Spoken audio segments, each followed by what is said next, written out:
இன்னைக்கு நம்ம என்ன பார்க்க போறோம் அப்படின்னா மெக்கானிசம் ஆஃப் பிரீத்திங். அண்ட் இதுல பாத்தீங்கன்னா ரொம்ப இம்பார்ட்டன்டான டாபிக், பிகாஸ் இதுல நிறைய நீட் கொஸ்டின்ஸ் வந்து ரிப்பீட்டடா கேட்கறாங்க. அண்ட் இதுல ரொம்ப முக்கியமான திங் என்ன பாத்தீங்கன்னா மூணு விஷயம் தாங்க. அது ஃபர்ஸ்ட் பாத்தீங்கன்னா pressure gradient by the gas on the air. Pressure gradient இருந்தா மட்டும்தான் பிட்வீன் இன்சைட் த லங்ஸ், நம்ம லங்ஸ்குள்ள இருக்கக்கூடிய ப்ரெஷரும் நம்ம அட்மாஸ்பியர்ல இருக்கக்கூடிய ப்ரெஷர்ல வேறுபட்டு இருந்தா மட்டும்தான் இன்ஸ்பிரேஷன் எக்ஸ்பிரேஷன் கண்டிப்பா நடக்கும். அண்ட் இன்னொன்னு என்ன பாத்தீங்கன்னா அதுக்கு சில செட் ஆஃப் மசில்ஸ் இருக்கு. அந்த செட் ஆஃப் மசில்ஸை பார்க்கலாம். Like diaphragm. டயஃப்ரம் ரொம்ப இம்பார்ட்டன்ட். அண்ட் இன்னொன்னு பாத்தீங்கன்னா set of muscles like external intercostal muscles and internal intercostal muscles. So diaphragm, set of muscles and pressure gradient, இந்த மூணு இருந்தா மட்டும்தான் ஒருத்தர் இன்ஸ்பிரேஷன் அண்ட் எக்ஸ்பிரேஷன் பண்ண முடியும். ஸோ நெக்ஸ்ட் நம்ம என்ன பார்க்கலாம் அப்படின்னா இன்ஸ்பிரேஷன். ஸோ இது நான் எடுத்த நோட்ஸ், ஒரு குவிக் ஷார்ட் நோட்ஸ் மாதிரி. ஒன்ஸ் இது நான் வந்து எக்ஸ்பிளைன் பண்ணிட்டு நம்ம டைரக்டா என்சிஆர்டில என்ன இருக்குன்னு பார்ப்போம். ஃபர்ஸ்ட் பாத்தீங்கன்னா இன்ஸ்பிரேஷன். இன்ஸ்பிரேஷன்ல நமக்கு இன்ஸ்பிரேஷன்னா என்னங்க? இன்ஹாலேஷன் தான் இன்ஸ்பிரேஷன். அது நடக்கணும் அப்படின்னா எனக்கு ஃபர்ஸ்ட் என்ன வேணும்? இன்ட்ரா பல்மனரி ப்ரெஷர் உள்ள நெகட்டிவா இருக்கணும். அது என்ன இன்ட்ரா பல்மனரி ப்ரெஷர்? ஸோ ஒரு quick example, intra pulmonary pressure. For example இந்த பேக் இருக்கு பாத்தீங்களா, இதனால நான் நல்லா கசக்க முடியும், பிகாஸ் இதுக்குள்ள எதுவுமே இல்லை. ஸோ அதனால ப்ரெஷர் இல்லை. ஸோ அதை நான் நெகட்டிவ்னு சொல்றேன். இது நான் லங்ஸா நான் வந்து இமேஜின் பண்ணிக்கிறேன். நார்மலா பாத்தீங்கன்னா லங்ஸ் வந்து ஸ்பாஞ்ச் மாதிரி தான் இருக்கும். ஓகேவா? ஸோ அப்படி இருக்கும் போது நான் இன்ஸ்பிரேஷன் அப்ப நான் என்ன சொன்னேன்?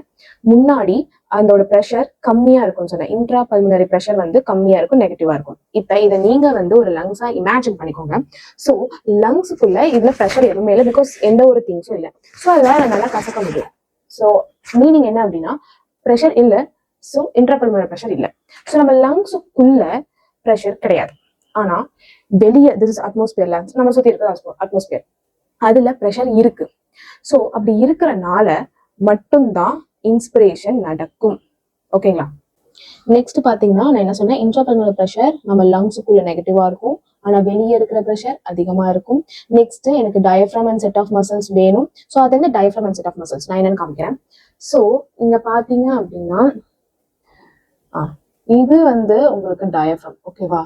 இது வந்து இன்டர்னல் இன்டர்காஸ்டல் மசில்ஸ். இந்த ரிப்ஸுக்கு நடுவுல இருக்கிறது தான் இந்த இன்டர்னல் இன்டர்காஸ்டல் மசில்ஸ். அதே மாதிரி எக்ஸ்டர்னல் இன்டர்காஸ்டல் மசில்ஸ். ஸோ இது ரெண்டுக்கும் என்ன டிஃபரன்ஸ் அப்படின்னா இது வந்து இப்படி, ஆக்சுவலி எக்ஸ்டர்னல் இன்டர்காஸ்டல் மசில் வந்து இப்படி வருது, ஸ்லாண்டிங்கா வருது. இன்டர்னல் இன்டர்காஸ்டல் மசில் எப்படி அரேஞ்ச் ஆயிருக்குன்னா லைன் வைஸா வருது, லாங்கிடியூனலா வருது. ஓகேங்களா? ஸோ இதுதான் வந்து ரெண்டு difference between external intercostal muscles and internal intercostal muscles.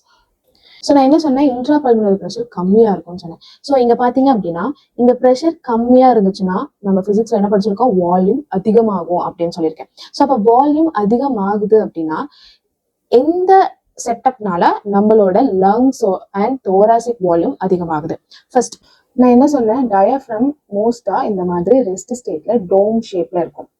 So pressure degrees ஆச்சுன்னா வால்யூம் இன்க்ரீஸ் ஆகும்னு சொன்னேன். கண்டிப்பா டயஃப்ரம் ரொம்ப இம்பார்ட்டன்ட் இந்த ஸ்டேட்மெண்ட்டுக்கு. நார்மலா டயஃப்ரம் வந்து இப்படி இருக்குங்க ரெஸ்ட் ஸ்டேட்ல. ஸோ ப்ரெஷர் வந்து டிக்ரீஸ் ஆகும்போது வால்யூம் இன்க்ரீஸ் ஆகும். ஸோ அதுக்கு கண்டிப்பா டயஃப்ரம் தேவை. அப்ப இப்படி இருக்கிற டயஃப்ரம் இப்படி ஆயிடும். ஸோ வால்யூம் இன்க்ரீஸ் ஆயிடுச்சு. எப்படி பாத்தீங்க? ஸோ இப்படி இருந்துச்சு. ஸோ இப்போ வந்து எனக்கு வால்யூம் இன்க்ரீஸ் ஆனனால எனக்கு கொஞ்சம் விரிவடைஞ்சிருக்கு. எப்படின்னா ஆன்டீரியர்லையும் போஸ்டீரியர்லையும் விரிவடைஞ்சிருக்கு. ஸோ அதனால எனக்கு கொஞ்சம் இப்போ பெருசாயிருக்கு. என்ன? தோராக்ஸ் பெருசாயிருக்கு அண்ட் பல்முனரி ஆல்சோ பெருசாயிருக்கு. நெக்ஸ்ட் பாத்தீங்கன்னா எக்ஸ்டர்னல் இன்டர்காஸ்டல் மசில். அந்த மசில் என்ன பண்ணும் அப்படின்னா நம்மளோட ரிப்ஸை மேல எடுத்துட்டு வரும். ஸோ அப்ப என்ன ஆகும்? வால்யூம் இன்க்ரீஸ் ஆகும். ஸோ நம்ம ரிப்ஸ் இப்படி எடுத்துட்டு வருது. அப்ப வென்ட்ரல், பின்னாடி இருக்கிறது டார்சல். ஸோ நம்ம ரிப்ஸ் முன்னாடி எடுத்துட்டு வரனால நம்மளோட கேவிட்டி பெருசாகும், நம்மளோட லங்ஸும் பெருசாகும். ஸோ ரொம்ப இம்பார்ட்டன்ட், இங்க வால்யூம் இன்க்ரீஸ் ஆயிருக்கு. ஸோ இந்த 5 பாயிண்ட்ஸுமே தேவை நமக்கு இன்ஸ்பிரேஷன் நடக்கிறதுக்கு. ஸோ ஃபர்ஸ்ட் வந்து இன்ட்ராபல்மனரி ப்ரெஷர் நெகட்டிவா இருக்கணும், வெளியே ப்ரெஷர் அதிகமா இருக்கணும், இந்த மசில்ஸ் நமக்கு தேவை. ஸோ இப்போ வந்து என் ப்ரெஷர் லங்ஸுக்குள்ள கம்மியா இருக்கிறதுனால வால்யூம் இன்க்ரீஸ் ஆகணும். அப்போ வால்யூம் இன்க்ரீஸ் ஆகுது யார் ஹெல்ப் பண்ணுவா? எனக்கு டயஃப்ரம் டோம் ஷேப்ல இருக்கிறது ஃபிளாட்டன் ஆகும். அது எப்படி? முன் பக்கம் பின்பக்கம், ஆன்டீரியர் போஸ்டீரியர்ல உங்களுக்கு பெருசாகும். அண்ட் எக்ஸ்டர்னல் இன்டர்காஸ்டல் மசில்னால நம்ம ரிப்ஸை முன்னாடி தூக்கிட்டு வரும். ஸோ அப்படி முன்னாடி தூக்குறது தான் டோர்சோ வென்ட்ரல் ஆக்சிஸ்ல எனக்கு பெருசாகும். இப்ப சுருங்கி இருக்கிற பை விரிவாயிருச்சு, அதாவது வால்யூம் இன்க்ரீஸ் ஆயிடுச்சு, ப்ரெஷர் கம்மியா இருக்கு. ப்ரெஷர் டிஃப்ரென்ஸ்னால இது உள்ள கம்மியா இருக்கு, லங்ஸ்குள்ள வெளியே அதிகமா இருக்கு. ஸோ இந்த காரணத்தினால எனக்கு இன்ஸ்பிரேஷன் நடக்குது.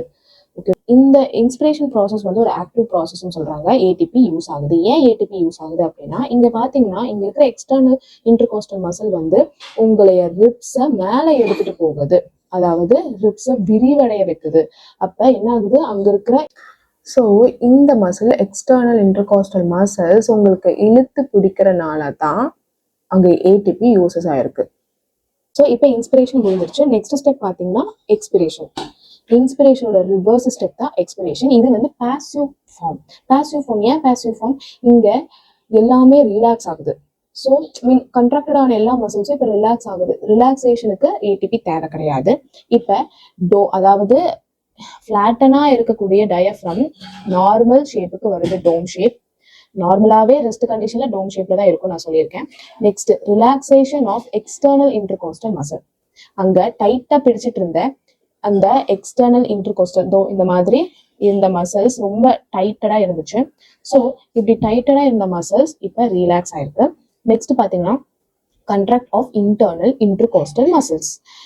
ஏன் இங்க contract of internal intercostal muscles? Inspiration அப்ப ரிப்ஸ் முன்னாடி வந்துருச்சு. இப்ப எக்ஸ்பிரேஷன் அப்ப ரிப்ஸ் உள்ள போகணும். முன்னாடி வர்றதுக்கு தான் எக்ஸ்டர்னல் யூஸ் ஆச்சு செட் ஆஃப் மசில்ஸ்.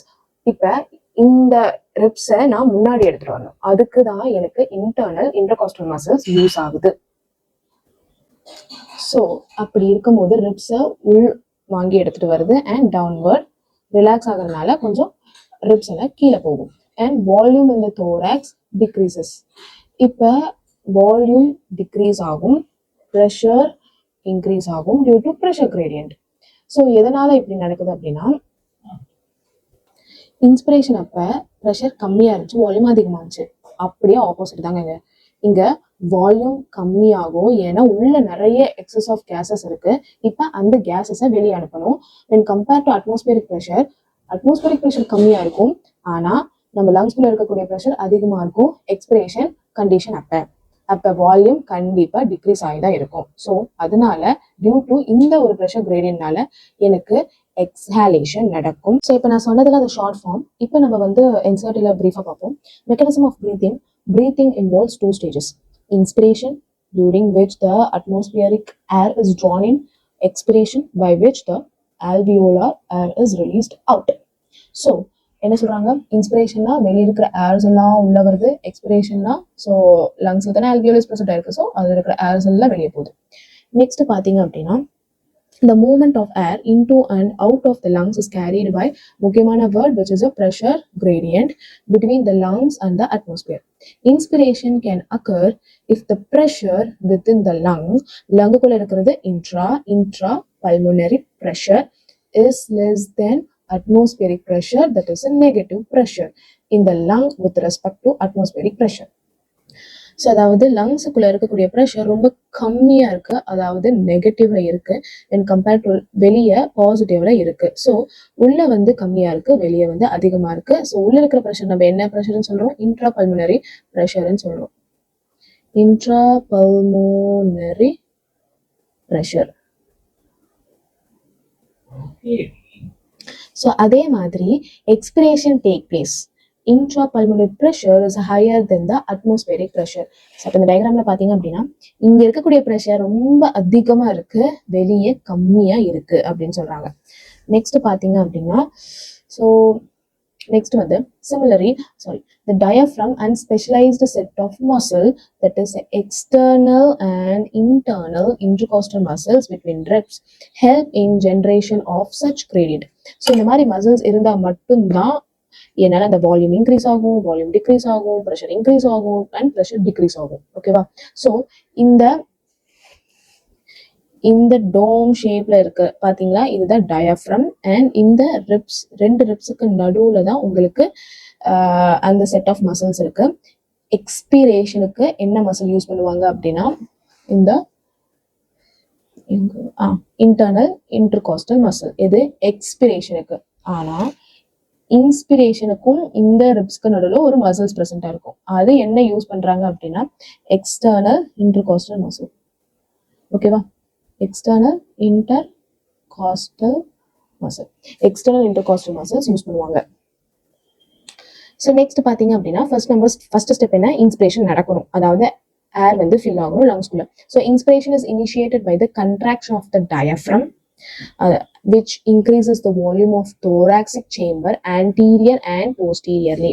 அதாவது ஸோ டயஃப்ரம் நார்மலா பார்த்தீங்கன்னா எப்பவுமே டோம் ஷேப்ல தான் இருக்கும். ஸோ இப்போ வந்து எனக்கு இன்ஸ்பிரேஷன் நடக்கிறதுனால இவங்க கீழே வராங்க, டயஃப்ரம் கீழே வந்து அப்படியே ஃபிளாட்டன் ஆயிடுவாங்க, ஒரு ஜஸ்ட் ஒரு லைன் மாதிரி தான் இருக்கும். ஸோ அதனால எனக்கு வந்து இவ்வளோ தூரம் எனக்கு பெருசாயிருது, எது தோராசிக் சேம்பர் பிளஸ் லங்ஸுமே பெருசாகும். நம்ம ஒரு ஸ்டேட்மெண்ட் படிச்சிருக்கோம், நீ வால்யூம் ஆஃப் தோராக்ஸ் ஏதாச்சும் சேஞ்சஸ் ஆனா கண்டிப்பா பல்முனரிலையும் சேஞ்சஸ் ஆகும் அப்படின்னு நம்ம படிச்சிருக்கோம். ஸோ கண்டிப்பா பல்முனரிலையும் எனக்கு சேஞ்சஸ் நடக்கும்.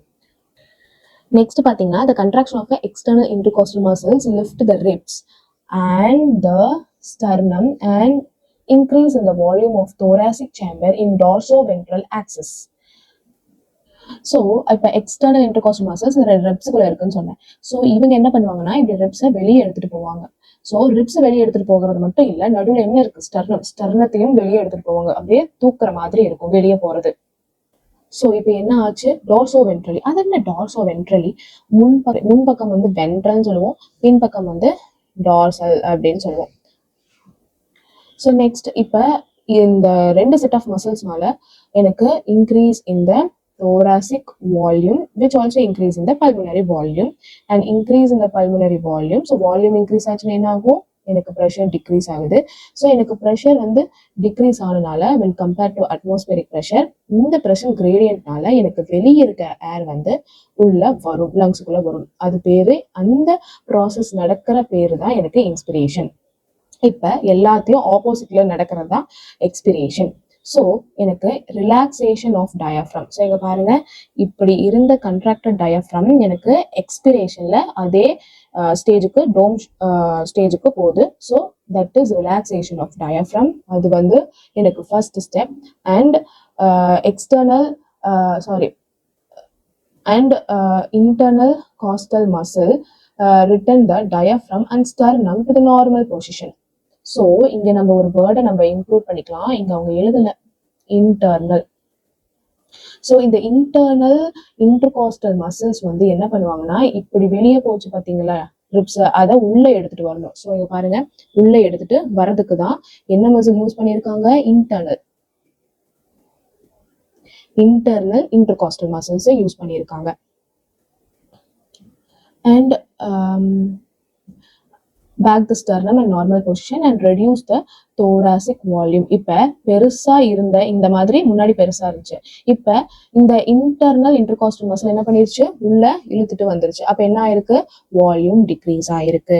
ஸோ இப்ப வால்யூம் வந்து உனக்கு டிக்ரீஸ் ஆயிருக்கு, அதனால எனக்கு கண்டிப்பா என்ன ரிஃப்ளெக்ட் ஆகும், பல்முனரி வால்யூமும் டிக்ரீஸ் ஆயிருக்கும்.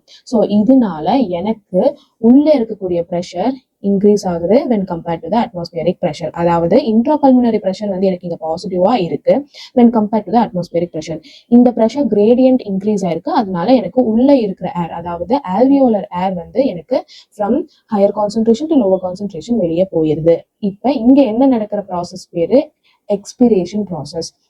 ஸோ இந்த மெக்கானிசம் ஆஃப் பிரீத்திங் நடக்கிறதுக்கு இன்னும் எனக்கு சம் அடிஷனல் சப்போர்ட் ஆஃப் எனக்கு மசில்ஸ் யூஸ் ஆகுது, அது நம்ம அப்டமன்ல இருக்கு அப்படின்னு சொல்றாங்க. நெக்ஸ்ட் ஒரு ஹியூமன் ஆவரேஜ் வந்து பாத்தீங்க அப்படின்னா ஒரு மினிட்டுக்கு 12 to 16 டைம்ஸ் இருக்கணும். அதை நீங்களே செக் பண்ணிக்கலாம். 1 minute பாத்தீங்கன்னா நீங்க கவுண்ட் பண்ணணும், ஒரு இன்ஸ்பிரேஷன் பிளஸ் ஒரு எக்ஸ்பிரேஷனை ஒரு கவுண்டா வச்சுக்கோங்க. அப்ப உங்களுக்கு ஒரு மினிட்ல எவ்வளவு கவுண்ட் வருதுன்னு பார்க்கணும். அது 12 to 16 இருந்துச்சுன்னா நார்மல், அது கம்மியா இருந்துச்சுன்னா அப்நார்மல், அதுக்கு மேல இருந்துச்சுனாலும் அது அப்நார்மல். ஸோ இந்த வால்யூம் ஆஃப் ஏர் வந்து நான் எப்படி ஒரு நார்மல் கிளினிக்கல் சைட்ஸ்ல போனீங்கன்னா நான் எப்படி கால்குலேட் பண்ணுவேன் அப்படின்னா, ஸ்பைரோமீட்டர் அப்படின்னு ஒரு மிஷின்ஸ் இருக்கு, அந்த மிஷின்ஸ் மூலியமா நீங்க அசஸ் பண்ணலாம். அது மிஷின் எப்படி இருக்கும்னா, ஸோ இதுதான் அந்த ஸ்பைரோமீட்டர்.